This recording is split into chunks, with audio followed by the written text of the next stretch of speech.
Baik teman-teman dan saudara sekalian, saya akan mengajak untuk membahas tentang bagaimana sebuah usaha itu kita mulai, kita melangkah. Seringkali kita bertanya kaitannya dengan itu, modalnya bagaimana, modal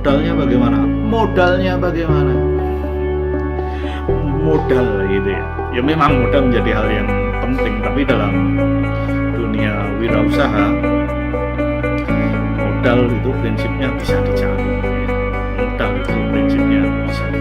Maka yang pertama-tama bukanlah modal, pertama-tama untuk membangun sebuah usaha. Sekarang dia masalah.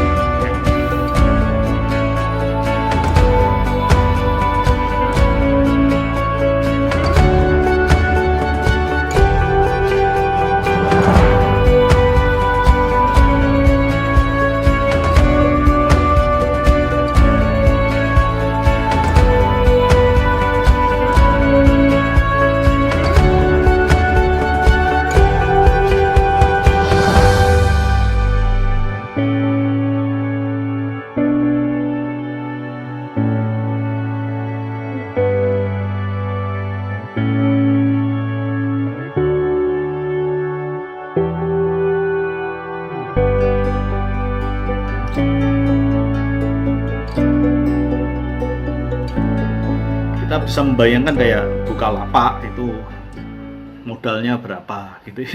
Bukalapak modalnya adalah membuat website, paling beli domainnya doang 120.000 gitu, gitu ya, ada 80.000. Kemudian ketika dia menawar-nawarkan itu memang banyak yang menolak, tetapi begitu jalan banyak yang berhasil, banyak yang malah, ini ironinya ya, ketika dulu dia menawarkan itu ke Glodok, pedagang-pedagang menolak semua itu tawaran untuk membuat lapak online gitu ya, menolak semua. Tapi dalam waktu nggak sampai setahun, ketika itu sudah buka, Glodok tutup semuanya, kalah saingan dengan yang online semacam itu. Baik teman-teman dan saudara sekalian, saya akan mengajak untuk membahas tentang bagaimana sebuah usaha itu kita mulai, kita melangkah. Di slide pertama ini dijelaskan bahwa zaman sudah mulai berubah, dunia usaha juga pun berubah. Banyak usaha yang dulunya berjaya dalam waktu singkat mudah terpuruk. Sebaliknya ada banyak juga usaha yang melejit dalam hitungan beberapa bulan. Contohnya usaha ojek pangkalan yang kalah saing dengan ojek online. Tentunya dengan adanya ojek online memudahkan masyarakat dalam mencari ojek, dan ruang lingkup ojek online ini pun sangat luas, dan benefit yang didapat dari tukang ojek lebih untung dibandingkan ojek pangkalan. Usaha online ini banyak digemar oleh pelanggan. Toko online seperti membatasi sebagai siapa saja untuk di luar rumah, menjadikan belanja online sebagai pilihan alternatif. Semakin menarik ini adalah peluang besar bagi pemilik toko online. Tokopedia, Bukalapak, seperti Gojek, Grab, GoFood, GrabFood, dan sejenis berbau-bau online. Contohnya penjual pulsa elektrik atau counter pulsa mulai bangkrut dan digantikan oleh pembelian pulsa secara online di Bukalapak, Tokopedia, Shopee, dan toko online lainnya. Dengan sekali klik, pulsa langsung masuk. Atau penyedia jaringan operator CDMA yang tergeser oleh operator GSM yang terus berinovasi. Dalam dunia digital, dalam revolusi industri 4.0 sekarang ini, ide usaha jauh lebih dibutuhkan. Ide usaha yang matang, ide usaha yang potensial, yang prospektif, yang memberikan hasil itu jauh lebih mungkin untuk dijalankan daripada pertama-tama modalnya. Nah sekarang ini bagaimana kita membangun sebuah usaha? Bukan pertama-tama kita punya produk yang bagus menurut kita lalu kita tawarkan ke orang lain, tetapi kita mencari, kita menggali apa yang bagus, apa yang baik menurut mereka, baru kemudian kita sediakan. Itulah yang sekarang kita kenal dengan design thinking ya. Design thinking apa itu? Nah, itu yang nanti kita bahas bersama.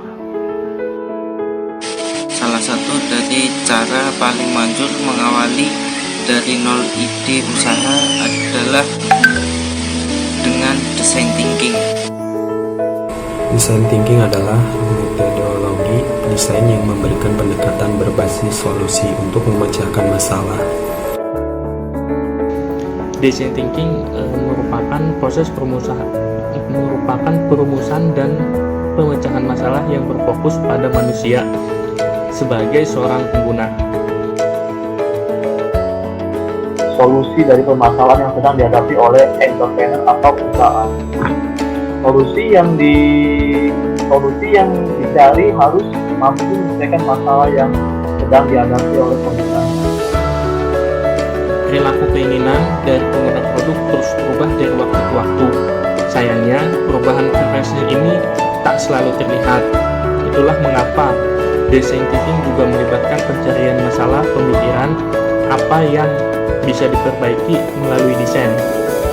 Dengan alasan kebutuhan pengguna yang terus berubah, perumusan dan pemecahan masalah ini adalah suatu proses yang tak henti layaknya siklus.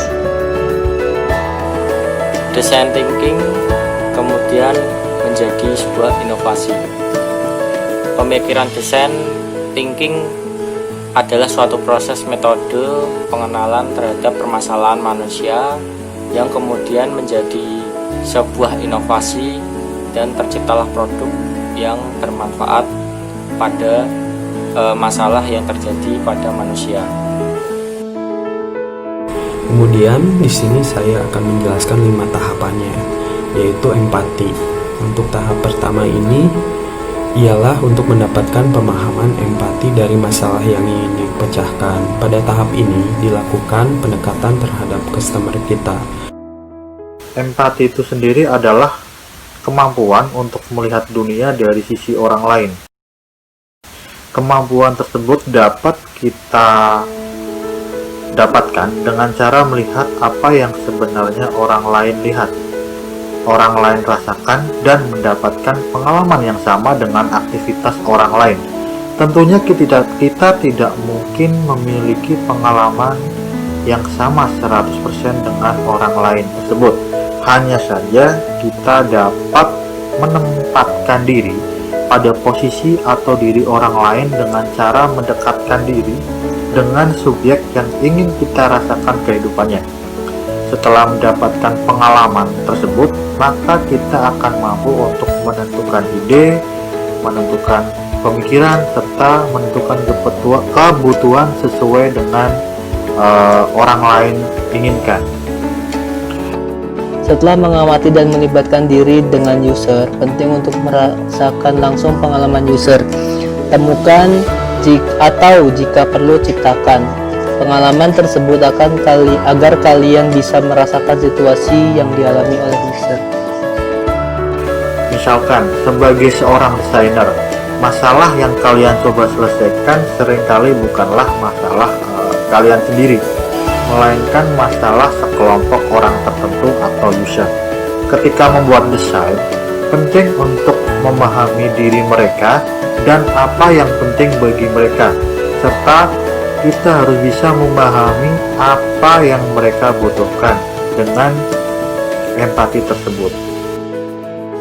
Jadi design thinking itu di sini teman-teman harus benar-benar survei, teman-teman harus benar-benar menggali kepada calon customer, maka kita kurang lebih menentukan target market kita, target yang potensial itu siapa, dan kepada mereka kita survei, kita wawancara. Kalau bisa kita wawancara langsung, kalau kita mendapatkan ya mereka yang setuju, inilah calon pasar kita.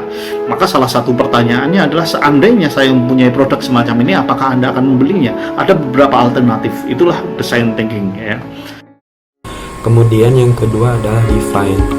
Define itu adalah informasi yang telah dikumpulkan selama tahap empati, dianalisis dan untuk menentukan masalah. yang intinya akan diidentifikasikan. Ideated.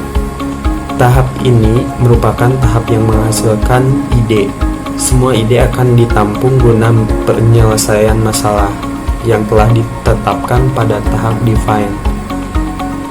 Penting untuk mendapatkan ide sebanyak mungkin atau solusi masalah di awal fase ide. Berkaitan dengan idiot itu berarti kita mengumpulkan beberapa ide, beberapa kemungkinan produk yang akan kita tawarkan, lalu alternatif itu kita berikan. Seandainya ini kita punya produk ini, seandainya kita produk ini, lalu akan kita tawarkan, mereka mau atau tidak. Itu idiot. Kemudian untuk tahap akhir ialah penyelidikan dan pengujian ide-ide untuk menemukan cara terbaik untuk memecahkan masalah atau penyediaan elemen yang diperlukan untuk menghindari masalah-masalah yang nantinya terjadi. Kemudian 4. Prototype. Pada tahap ini akan dihasilkan sejumlah versi produk yang murah dan diperkecil atau fitur khusus yang ditemukan dalam produk sehingga dapat menyelidiki solusi masalah. Kemudian yang kelima adalah tes, yaitu dilakukan pengujian dan evaluasi terhadap produk kepada masyarakat, dan hasilnya akan dilakukan perubahan dan penyempurnaan untuk menyingkirkan solusi masalah dan mendapatkan pemahaman mendalam tentang produk dan pengguna. Yang terakhir adalah tes ya. Kita harus mengetes pasarnya, benar-benar kita membuat simulasinya, kita buat produk kita macam apa, lalu kemudian kita berikan. Desain thinking ini sangat berguna dalam mengatasi masalah kompleks dengan memahami kebutuhan manusia yang berbeda. Oke, assalamualaikum warahmatullahi wabarakatuh. Perkenalkan, nama saya Muhammad Novel Maskuri.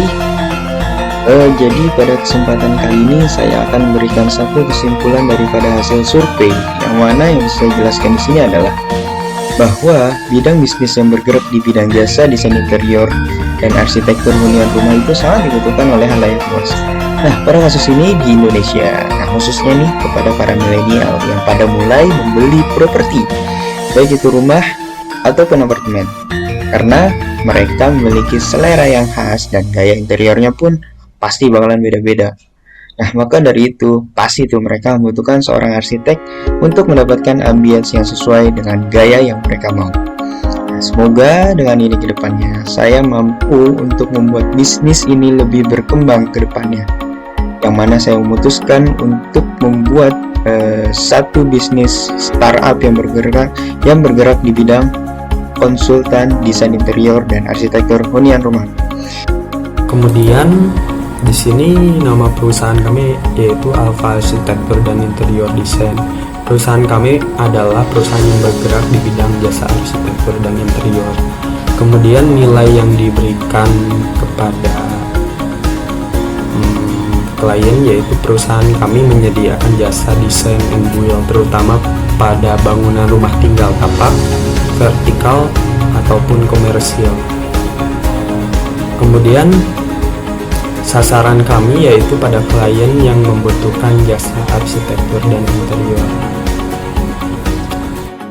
Berdasarkan desain thinking yang kami buat, kami akan menjalankan usaha di bidang produksi dan membuat dan juga memasarkan lampu tidur pintar atau smart street lamp. Target customer kami yang potensial adalah anak-anak muda, entah itu perempuan ataupun laki-laki, hingga orang tua yang tertarik dengan teknologi yang baru dan juga berkembang. Dan kami juga memperhatikan dan memenuhi kebutuhan konsumen, serta memberikan solusi terbaik dan juga konsisten dengan norma dan prinsip-prinsip tata kelola perusahaan yang baik. Nggak akan berubah nasib kita kalau kita tidak merubah cara pandang kita. Negara yang maju harus memiliki banyak pengusaha dan kita pasti bisa. Kenapa saya memilih negara Jepang? Karena negara Jepang adalah negara yang maju dalam bidang teknologi, elektronik, hingga robotika. Negara Jepang sukses berkat kerja keras dan sikap disiplin dari para pegawainya. Nah begitu teman-teman berkaitan dengan kewirausahaan ya. Saya sendiri juga punya usaha yang tentu nggak harus memikirkan modalnya dulu. Kalau saya berpikir modal barangkali lama saya untuk tidak memiliki modal itu. Tetapi dengan ide, dengan design thinking itu tadi, maka saya mendapatkan sebuah usaha yang akhirnya berkembang, pemodal bisa datang dan usaha bisa berjalan dengan tentu saja ya keuntungan dan juga omset yang lumayan besar. Ya, teman-teman, itu salah satu cara bagaimana kita membangun usaha. Nah, usaha yang paling baik adalah usaha yang dijalankan. Itu usaha yang paling baik.